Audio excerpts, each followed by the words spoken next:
আজ অনেক দিন পর নিজের জন্য কিছু বানাবো বলে একটুখানি সময় বের করেছি। ওই যে কথায় বলে না, ঘোরামির ঘরকানা, আমার হয়েছে সেই দশা। কারণ অনেক অনেক কাস্টমারের চাপে তাদের জিনিস বানাতে বানাতেই আমার সময় চলে যায়। নিজের জন্য কিছু বানানোর একদমই আর সময় মেলে না। আজ বানাচ্ছি একটা কুঁচি হাতা ব্লাউজ। এরকম ব্লাউজ আমি একটাও পরিনি এখনও অবধি। অনেক অনেক কাস্টমারকে বানিয়ে দিয়েছি, বাট নিজের জন্য বানানো হয়নি। সেই জন্য ভাবলাম এটাই বানাই। সামনে তো অষ্টমী আছে, সেরকম হলে পরা যাবে।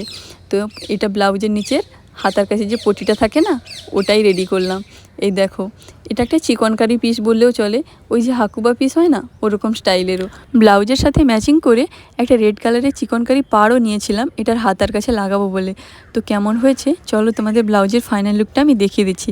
ব্লাউজটার ফ্রন্ট সাইড ব্যাক সাইড আমি একদম সিম্পল গোল রেখেছি, একদম সিম্পল প্রসেসেই কাটিয়েছি, তেমন বিশেষ কিছু ডিজাইন করিনি। কেমন হয়েছে কমেন্টে জানিও, ভালো লাগলে অনেক অনেক ভালোবাসা দিও। টাটা।